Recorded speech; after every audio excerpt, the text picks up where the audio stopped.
Welcome to Eat, Drink, Think. I'm Amy O'Neill Houck.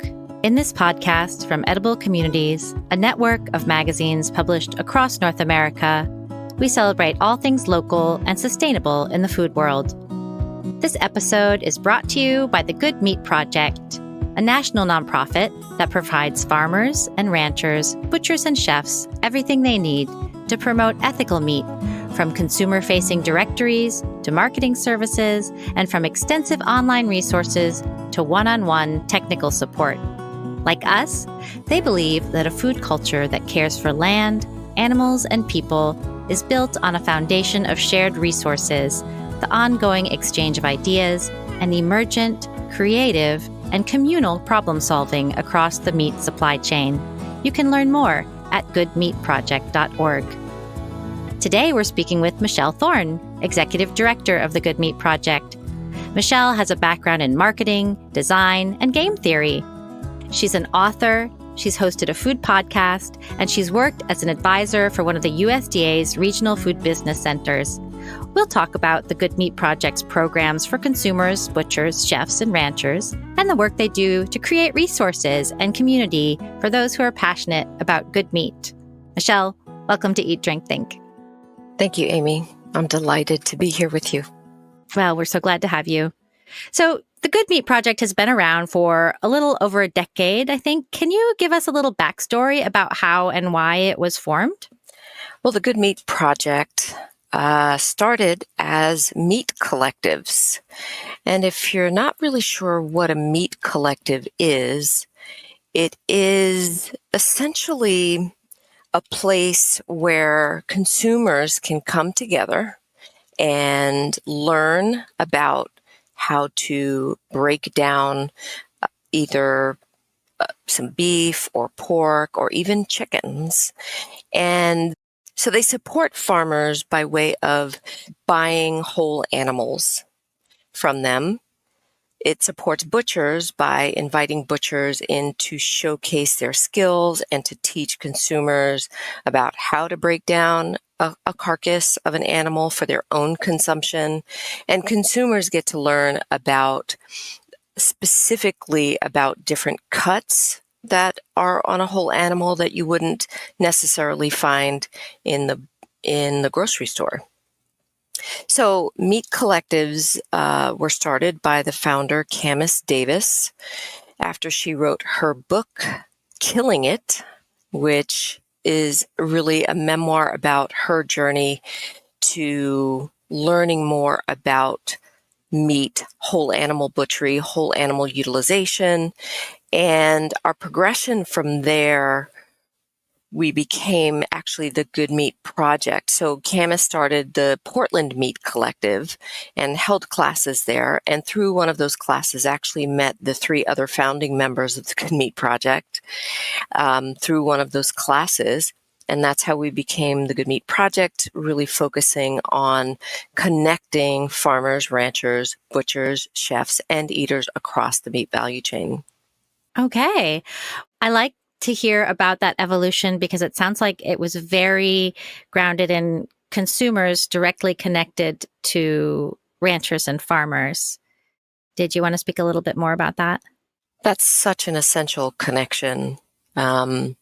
I think it always has been historically when you think about what communities used to look like, and there was the local butcher shop and there were local farmers, and there was this very deliberate and intentional connection in communities that kind of got lost when we started industrializing our meat supply, really. So a lot of those connections have been lost, but we're on a mission to revive those connections, really help consumers connect with the suppliers, the producers of added value products, and, with also chefs, so chefs, butchers, and farmers really connecting to consumers, because really, at the end of the day, it's consumers that drive demand. And so making those connections is really important to us, because it helps consumers stay informed about the meat that they're eating. It helps them align their values with the meat that they want to choose and provide for their families. It helps ensure that the local community stays economically viable and that the money stays in the local community, which is really important for thriving communities. Do you have a favorite anecdote or success story about the work that the Good Meat Project is doing?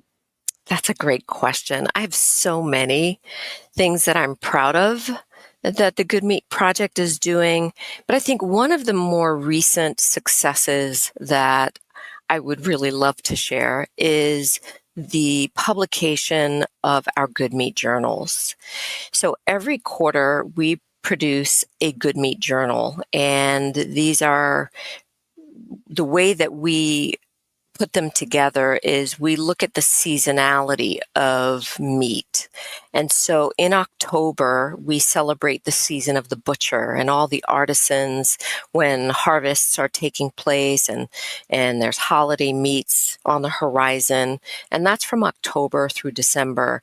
And then in January, we celebrate the season of the chef, where, there's cooking, there's restaurants that we're highlighting, where people are kind of looking for recipes and things to make at home, or they're cooking their stews, their winter stews, over the winter. And then in April, when things start really emerging in nature, is the season of the farmer.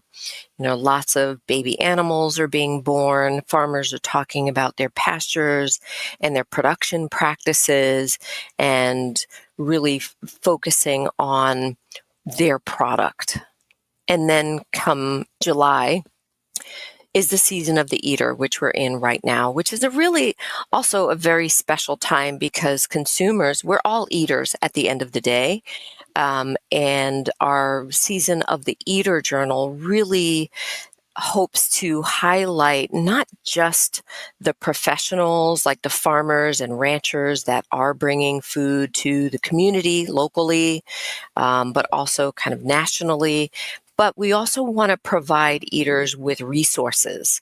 So things like recipes in our Season of the Eater. This quarter, we have a wonderful recipe from one of the founders of the Good Meat Project called Beef Heart Bolognese, which apparently is amazing.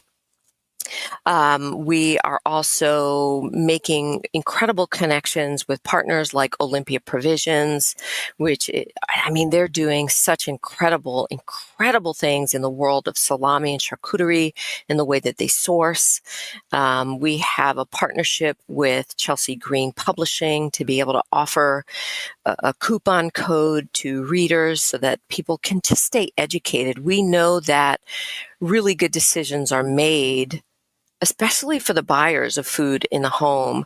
They're made by informed consumers. The consumers who are buying food for the home, it's really important for them to stay informed, to really understand where their meat comes from. A lot of people are clamoring for transparency. They want to know where their food's coming from, what's going into it. There's a whole movement against ultra-processed food, and meat is a single ingredient. It is very simple. It is highly nutritious, and, consumers deserve to know that there's transparency in the meat supply chain, what's going into it, who the farmer is, how they can get it.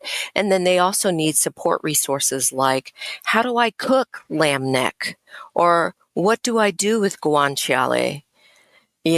All the wonderful things that you can make with guanciale. Or how much freezer space do I need if I want to purchase a whole half or quarter share from a local producer?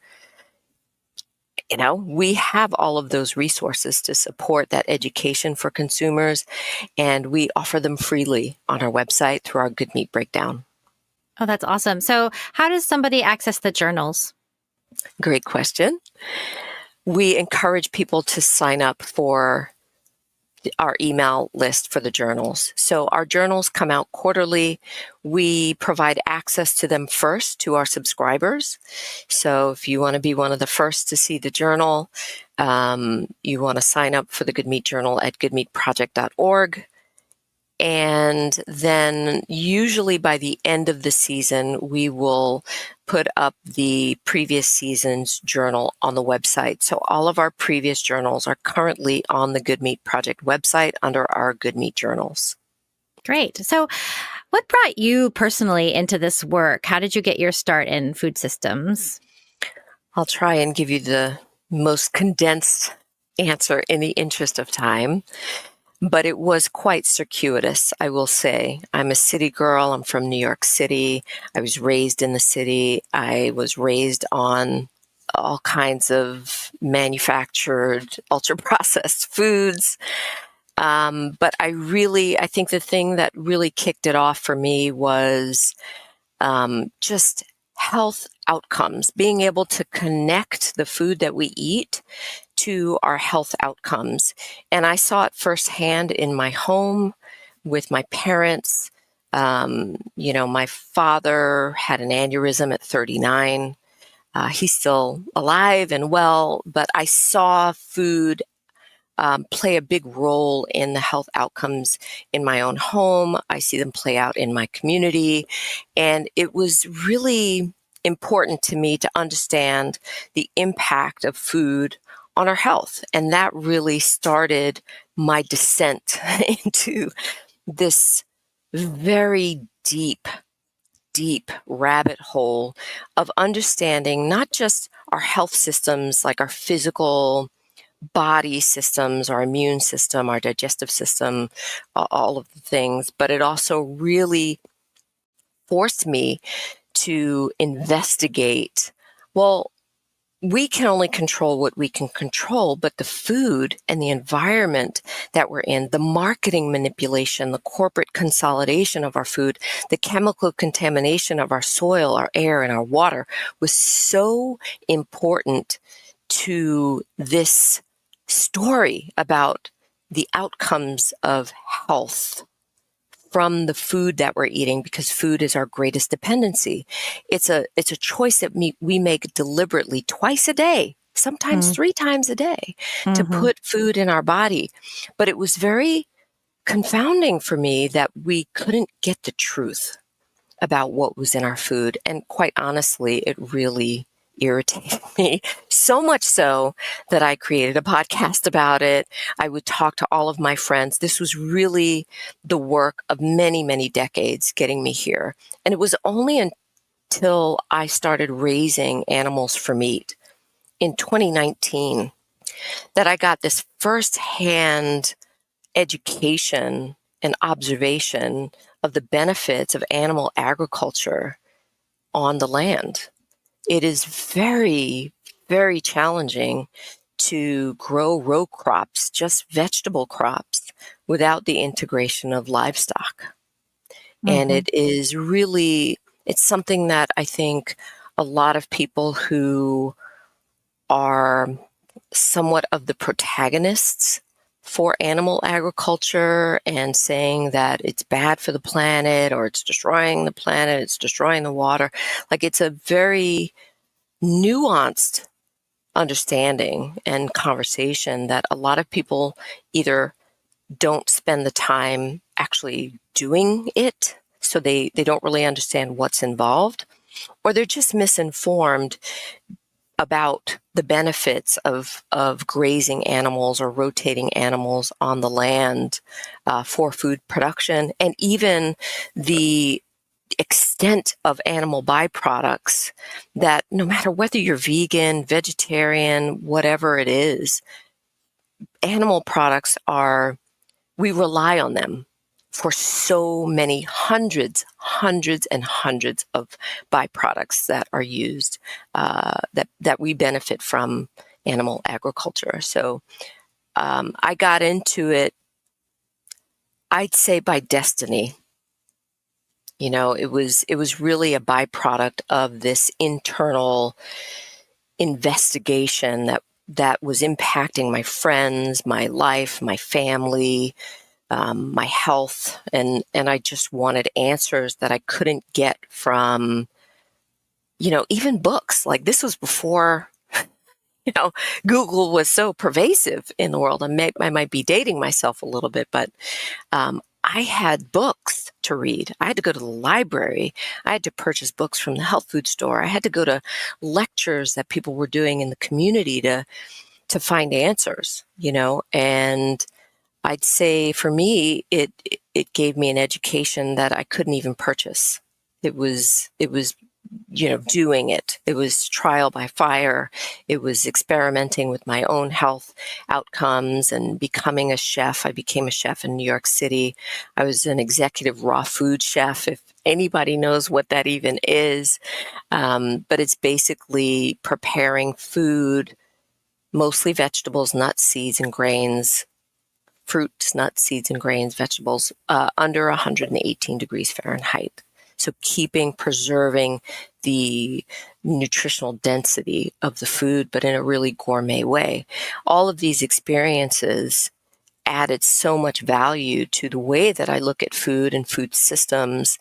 And one of the issues, just this little anecdote, one of the things that really was a little bit of a cognitive dissonance for me when I was a raw food chef, because I was preparing these really elaborate, beautiful, and delicious meals, but I was using coconuts from Thailand and cashews from India and Brazil nuts from whoever knows where. And I just couldn't square the ingredients were coming from thousands of miles away to New York City, where I would make these things. Most of the products had ethical issues. So whether it was worker-focused issues, like the workers who were collecting the coconuts in Thailand, they weren't being paid fair wages, they didn't have health care. Like, I couldn't square that I was doing something better because the world was telling me, oh, I just needed to eat this way, and square it with all of these other negative externalities. I just couldn't square it. So I had to reinvestigate what I was doing personally and make adjustments accordingly for where I lived, my local community, and really invested not just in my dollars, but I walk the walk. I purchase from local producers and I support my local community. So it sounds like you made a journey from eating mostly plants to raising animals for meat, which must have been quite the transition. And you talked a lot of things there that I'm interested in delving into a little more, specifically also the planetary benefits of animals and agriculture. But it got me thinking about the idea of scale, which is what everybody starts talking about when you start saying, oh, yes, we need animals in agriculture. You should see what it does to the land and how beautiful it is and how helpful. Somebody's going to come back at you and say, well, what about scale? What about affordability? How can we do this? So I just wanted to give you the opportunity to talk about that. Those are two huge, huge issues. Things that are very complex. They're not easy to achieve at scale. I think one of the things when we talk about industrialized agriculture, one of the benefits that they have is economies of scale. They own this kind of vertical integration. They own the genetics, they own the processing plants, they own the farms, they own the retail distribution lines, they own all of it, right? Which is why they can own and control more than 80% of the supply chain. And we're talking like the top four, the JBSs, the Tysons, the Smithfields, right? Cargill, all of the big industrially produced meat companies, these global companies, own so much market share. When you start talking to smaller producers, local producers, and one of the things we recognized, just as a side note, we recognized as a society during COVID that the supply chain is really fragile, especially when it comes to meat production. And one of the benefits smaller producers were able to take advantage of during that time was they could fill the gap of supply, which really was a testament to consumers seeking out local sources of meat, really supporting their local food systems, their local economies, and enjoying that interaction. Of course, there was a dip after COVID. Everything went back to, people shopping at the grocery store, which there's no problem shopping at the grocery store. It really, that kind of dovetails. The reason why people went back to the grocery store is affordability, right? Food security isn't just access. Food security is also affordability. It's also availability. All of these things play into food security and how we see these fluctuations. For example, right now, beef prices are the highest they've ever been. And so a lot of people who might eat beef, it maybe is outside of their their anchor price. Here I go with my economics terms. their anchor price, the price they expect to pay for beef. And so we're seeing some of that in the market now. So what are consumers to do? Most of them will either buy less or they will stop buying completely and they will transition to another type of protein. Typically chicken. People will, start consuming chicken because it's cheaper. But a lot of the reason why meat, or I should frame it this way, that smaller producers have a real challenge competing against industrially produced meat is because of these economies of scale, because of the infrastructure that they can take advantage of, right?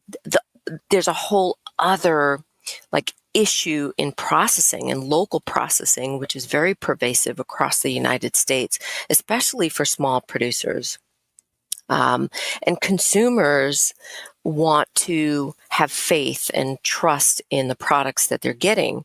And so smaller producers who are unable to have access to a USDA inspected facility or can't get their animals there, they have to work with local processors who provide cut and wrap services. So that really divides the consumer base into two relatively strong categories, which is consumers who can purchase local meat at local markets by supporting a local farmer who can actually get their products into the retail establishment because they are using a USDA inspected processor. And maybe I'm a little bit into the weeds here, but the alternative is whole animal utilization. And that is when you actually buy a whole half or quarter from a local farmer, and then you have a local butcher that actually breaks the product down for you, freezes it in their freezer, and you pick it up. You pay the farmer one price, you pay the butcher one price. And what I think a lot of consumers kind of don't know or they misperceive is that that's just more expensive. It's more trouble. But I've run the numbers because for 4 years now, I've been buying a local whole from a local farmer, and hands down, for all the cuts that I get, for everything from roasts to bones to ground to premium steaks, premium cuts, ribs, oxtail, heart, tongue, everything that I get in my share, I'm not paying more than $8 a pound, which is really quite competitive when you think about it. You go to the grocery store and you want a New York strip, you're going to pay $14, maybe even up to $18 a pound. Or for ribeye, you'll pay $24 a pound. For grass-fed ground beef, you might pay $8 or $9 a pound right now. So I'm winning. We're winning when we buy in bulk from producers. And so part of the work that we do here at the Good Meat Project is to help pull back the veil for consumers and help them connect to farmers where they live. And we do that through our Good Meat Finder, which is another really cool and relatively new resource that we have on our website. And that's growing. And it actually represents more than 27,000 animals in pastured production, which is great. So if someone wants to buy directly from a butcher who is sourcing locally, or if somebody wants to get into buying a whole or part of a larger animal, those are resources that they can find on your website. 100%. Can we talk a little bit more about butchers? You mentioned butchers are integral to the work of the Good Meat Project. And these days, as we've said, those of us who are meat eating consumers don't necessarily interact with a butcher. We might buy a frozen packaged products off the shelf. Can you talk about the importance of knowing the folks who prepare your meat for sale and give us a little reintroduction to what the butcher shop and the butcher counter is like for those of us who haven't been there in a while or at all? Yeah. Yeah. Butcher shops used to be an anchor in the community. They were places where consumers would come and talk to the butcher, learn about different cuts. The butcher could tell them about the animals that they were sourcing and the farmers that they were working with. And a lot of that disappeared during this industrial, age of meat production. What we're seeing now is kind of the re-emergence of local butcher shops, which is really, really special because butchers are artisans.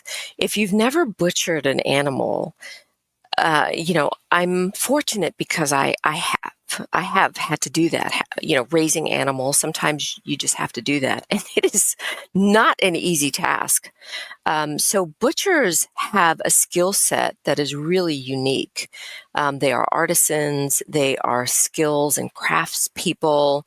There's an education that has to come with that skill set, a lot of safety education, working to not just understand how to cut meat, but also how to optimize what comes off of a carcass, right? Because at the end of the day, a butcher shop is a business, profitability matters, right? So you want to be able to get the most utilization out of that carcass. Butchers are innovators because they also tend to want to produce value-added products, things like sausages, salami, bone broth, charcuterie. There's a whole animal butcher that I just learned about in Oahu, Hawaii, called the General Store, and they make their own Spam and scrapple, which is fantastic. So getting back, a lot of us are out of practice with how we shop for meat. We are so far removed from butcher shops and how to interact with butchers. But luckily, at the Good Meat Project, we have a ton of resources to help people re-engage with butchers. So we have a basic butcher terminology guide so that you can, air quotes, talk shop with your butcher, right? Really talking about cuts versus formats and learn about offal and offcuts and learn about tough cuts versus tender cuts. We have a lot of resources for download comparing those things. We have a butcher shop etiquette blog post, which is, you think, oh, well, yeah, we're nice when we go into the butcher shop, but there's a way to talk to butchers to get what you want out of your purchase. We also have a resource called How to Buy Meat for a Recipe. A lot of people, when they are spending money at a butcher shop, which is typically higher than what you would pay at the grocery store, you want to do something special with it. You don't want to mess it up. You want your recipe to come out the way you expect it to. And so we offer this resource to consumers on our website as well. We have a lot of other things. Our Season of the Butcher is also another incredible resource where we talk about things like death, for example, which is something that I think a lot of people who are very far removed from their meat never want to talk about because no, I mean, who wants to really talk about that every day? But it is a part of all food systems.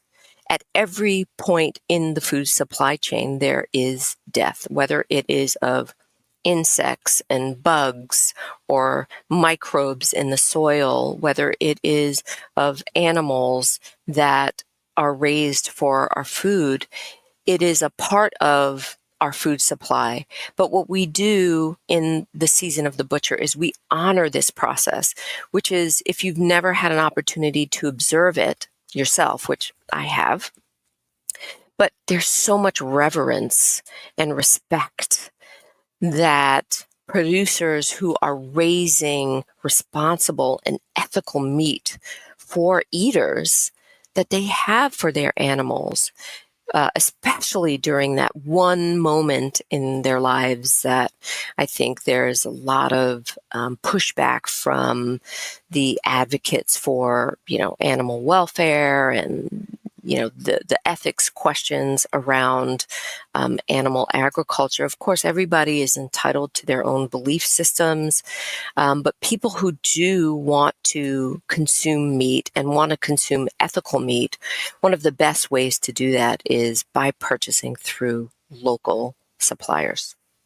I know that was a long-winded answer to that question of the Not butchers. at all. Yeah. I'm curious if you have an example of butcher etiquette that you might be able to share. Sure. So on our website, we really talk about how to order at the counter. Mm-hmm. Right. So when you step into a butcher shop, if you've never been into a butcher shop, you walk through their doors. Typically, you're met with a hello, welcome in, and then you're immediately met with the case, right? The meat case, where you might see a display of many things. You might see roasts, you might see steaks, you'll definitely see ground, you might see multiple species. So there might be pork, there might be beef, there might be lamb, there might be goat. You might also see bones and sausage and things like that. But let's say you are looking for a pork chop, but you don't know whether you want bone-in or boneless. Do you want it 1 inch thick? Do you want it 1.5 inch thick? Do you want a roast? How do you want it cut? So a lot of the things that we, provide on this shop talk cheat sheet are things that you can ask the butcher, like, how do you ask about sourcing? What do you actually say? How do you talk about, like, the recipe that you're considering and what's better, a bone-in cut or a boneless cut? Well, butchers will know that a bone-in cut it'll add cooking time, but it will also add flavor from the bone marrow and the cartilage, right? So those are some of the types of things that we share in our resources on our website. So it's okay to ask about sourcing. 100%. We encourage people to do it. Why? Because that is information. It's education. If you really care about where your meat's coming from, the butcher will know, oh, I'm sourcing from this farm this many miles away. And you can likely ask them, well, do you know what kind of practices? They may or may not know, but if they've told you the name of the farm, you can go ahead and do your due diligence and look that farm up, or even call the farmer. Farmers love to talk about what they're doing. They love it.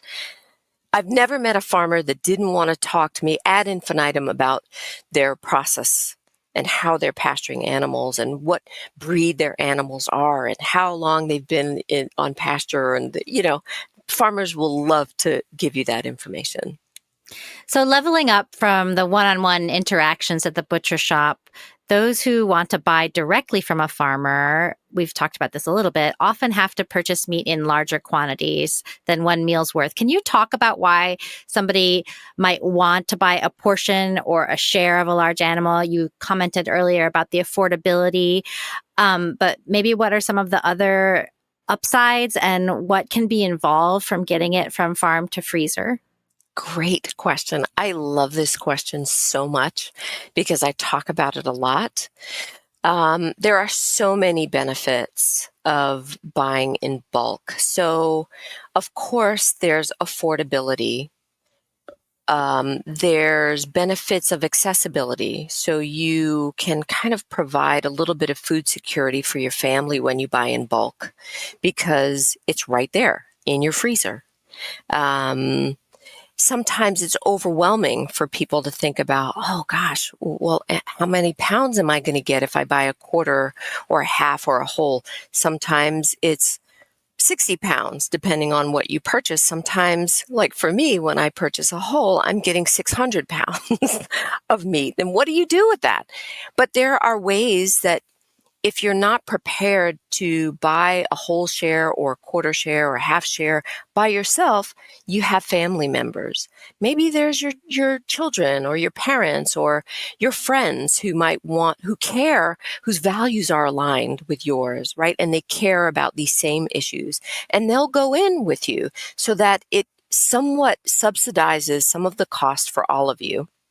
Right. So it's not just you're not paying thousands of dollars to get 600 pounds of beef, but maybe it's split 3 or 4 ways. The first time that I bought in bulk, I split a quarter with someone else because I was like, I don't know, it's a lot of money and da da da.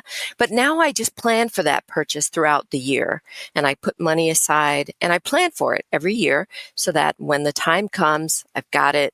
I've been saving it, hopefully in an interest-bearing account, right? So that's another great benefit, is sharing the product and the cost with family and friends in your community. Food security, I already talked about.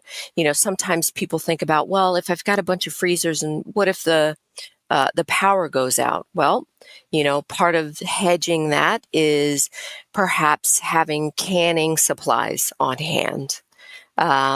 I talked about in the season of The Eater that we just released about canning whole chickens, which is one of the best things that I've ever done in my life when it comes to food and meat, is canning whole chickens. The flavor is unbelievable.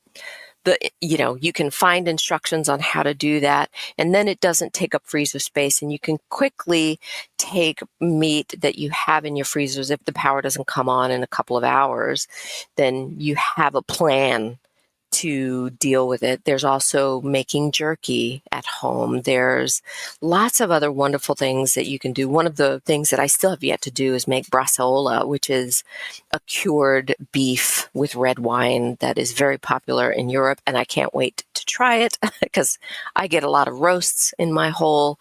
I think saving time at the grocery store is a personal benefit of mine. I just don't like shopping at the grocery store. It's overwhelming. There's thousands of decisions that you have to make when you go into the grocery store. I would rather not have to do that for every single thing that I have to buy. And now I can make a decision. I know where my meat is coming from, so maybe I just need to go into the grocery store to buy milk or dairy products because I don't have a dairy cow.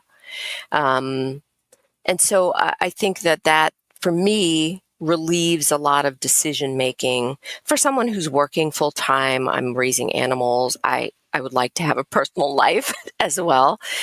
Time is very valuable. It's a resource that we never get back.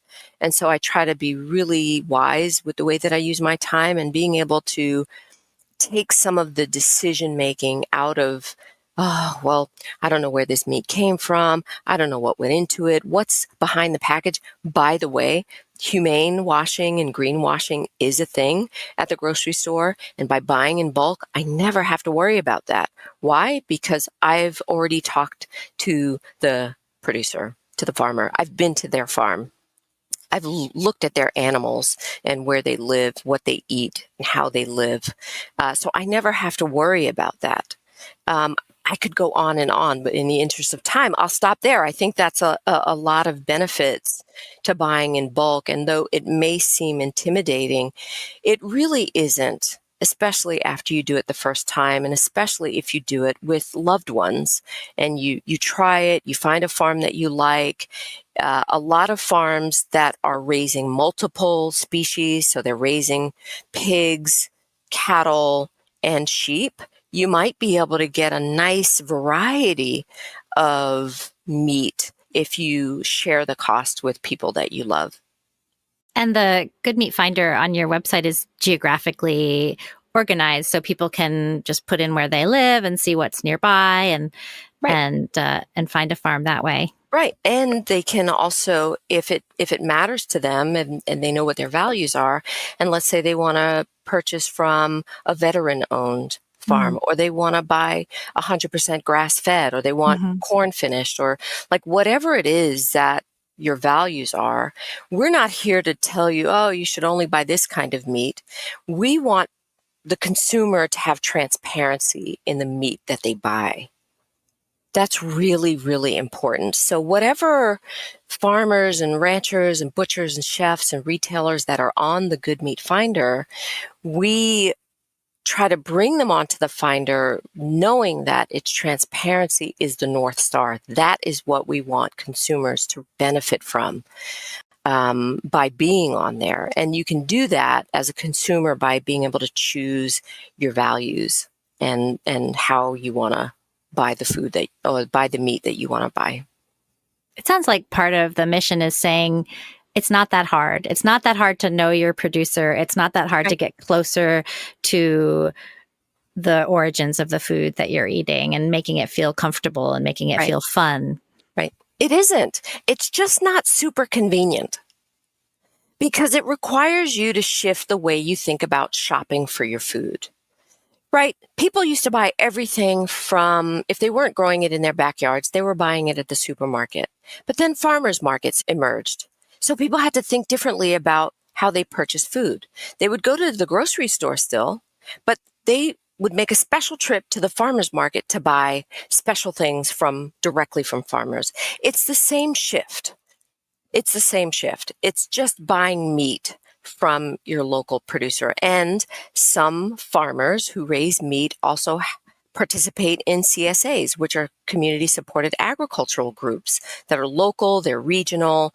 They will give you, say, a full CSA, which includes fruit and veg, eggs, sometimes even cheese and meat, sausage and things like that, to kind of give you the full experience of buying local from a local producer. And that's really a beautiful, when that happens, it just makes our hearts sing, because that means there's an economic benefit that's happening for all the producers that are in your local community, which is really, really, really important to sustaining the viability of local food production, especially now that the current administration has removed funding for regional food business centers. That's been quite a blow to a lot of areas. For sure. So, okay, this is a little bit of a turn, but I noticed on your website, I mean, actually, it was on your Instagram, that you have an interest in AI and the potential unintended consequences that it has for eaters. Do you want to talk about that a little bit? Absolutely. It sounds like what you're saying is like the noise level was already really high before AI. Like there was a lot to parse. There was greenwashing. There was all these labels. There was just the giant corporations who are making everything sound like it's, bucolic when it's industrial. And now we have this digital force that's coming that's going to make things even more confusing. And that is why it's even more important to connect directly with a producer, because there's no intermediary. There's humans. There's humans. There's not even marketing really going on. You can skip that and just talk to someone. I'm curious if you have any thoughts about and maybe this is too far afield as a tangent, but is there any way in which this technology, which it seems like we don't have any way to avoid, can actually, point us in the right direction? Is there any way that, okay, great. It's not all gloom and doom. Mm-hmm. Okay, right? Like, sure, for people who aren't familiar with AI or maybe are fearful a little bit of AI, or just don't have the information about like what it is, how it works, why we have it, who's going to use it. I think that there are ways that we can support local farms in the age of AI. Mm.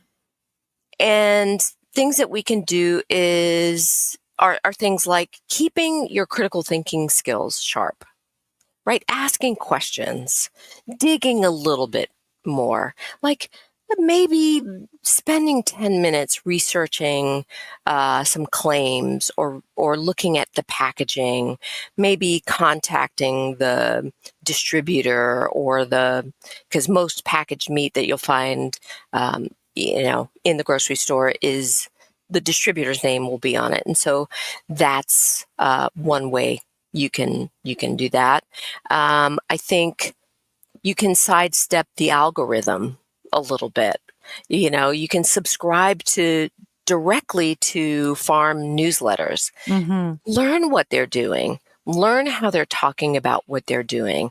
You can email them and ask questions. You don't have to fall for the first ad that you see on Instagram or Facebook or wherever you see it.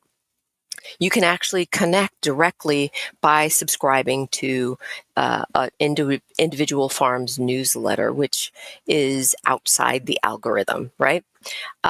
You can just search. You can work your search engine muscles and be a little bit more discerning, right? Maybe don't lean so heavily into the first 10 search engine results. Maybe go to the second page. Maybe go to the fifth page. Again, you can contact the farm if you're interested. You can directly reach out to them. You can subscribe to them. You can follow them on social media and see what they're posting. Most farmers aren't trying to deceive you. They'll actually answer your question. And then I think the last thing I would say is be vocal. It's a simple but powerful action that you can take. Talk to your friends, talk to your family, share the successes that you had with local producers in your network, make referrals. A lot of farms really appreciate a referral, because it helps them build connections and relationships with other consumers that are in their local community. You mentioned greenwashing in the industrial agriculture and the industrial beet production and the core value of transparency that the Good Beet Project has. I'm curious, do you have any policy aims? Are you advocating for policy changes that would make it harder for those huge companies to do that greenwashing? Amy, you ask the best questions. And I can say that currently, no, we're not a policy or advocacy nonprofit at this time. I think we have lots of opinions about policy, but we don't have to do it all. We are engaged with many other organizations and collaborate with other organizations that do great policy work. And they are our friends, they're our collaborators. We have access to the executive directors and leaders of those organizations. If we have questions either on the state level, on the local policy level, or on the national level, we have spent a lot of time, at least I have, as I've been in this role, spent a lot of time building those inroads and building those relationships, mostly just to stay on the pulse. And what I've learned is that there's not a lot of representation at the local level, at the local policy level of producers. There's certainly none at the national level. And I think that if people wanted to get involved at the policy level, that's their jam. They just want to hear what's happening in local policy, in their state or in their county. Speak up, represent your local farmer, especially if you've engaged with them, you've tried their products, you want to continue to support them. A lot of times, policy is a big hurdle for smaller producers, especially the smaller producers, on so many levels that I think we've talked about internally here. Like I talked about, even in this episode, we've talked about processing, right? And local processing. Here in the state of Oregon, I was lucky enough to be involved in the meat processing infrastructure grant, which I learned a ton about what producers face. And it enabled me to be able to talk through policy decisions and how they impact producers on both sides across the whole state, right? Oregon is a big state.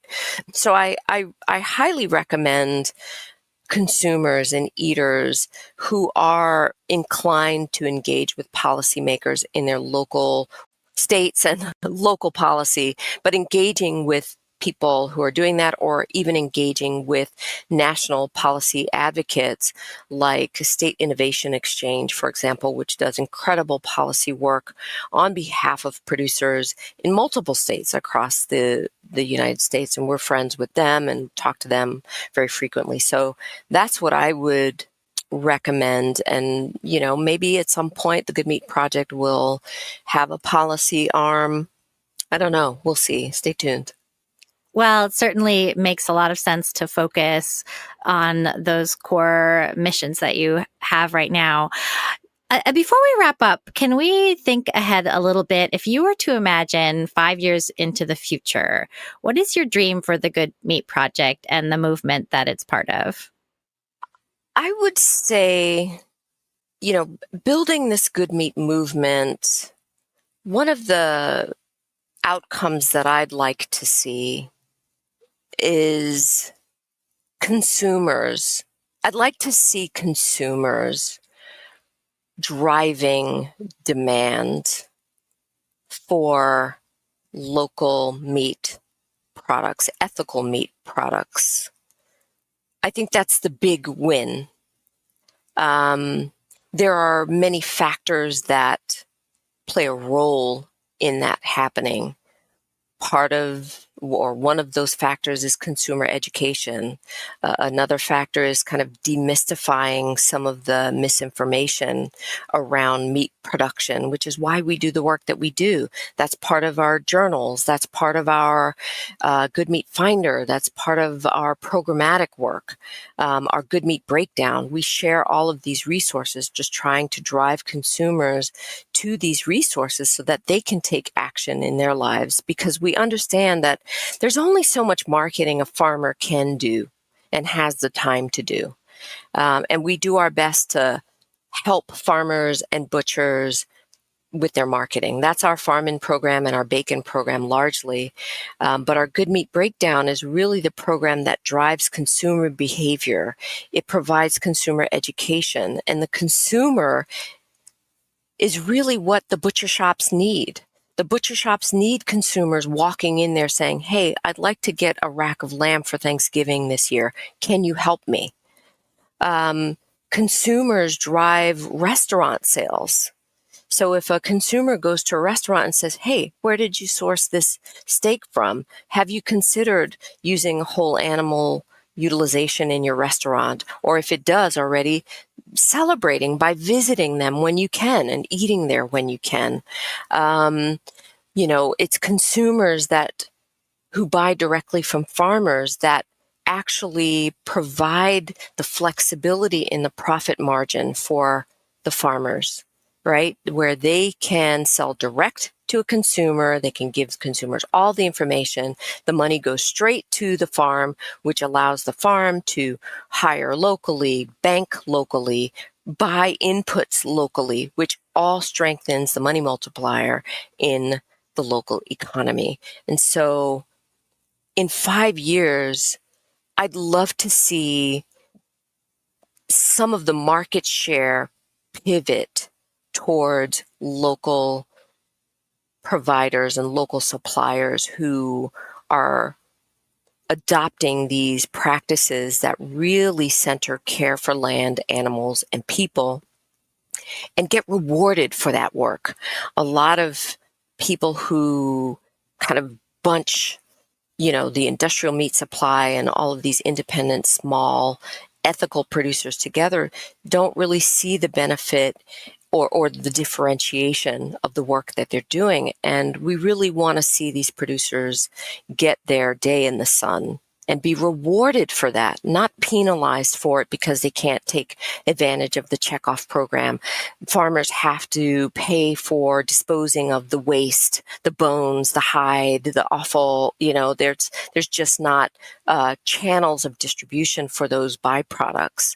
We don't want to see the penalization of animal agriculture for smaller producers. We want to see the carrot, the reward, and the way that we can change that landscape is to educate consumers and help direct them to these resources. So that's what I would say I'd like to see.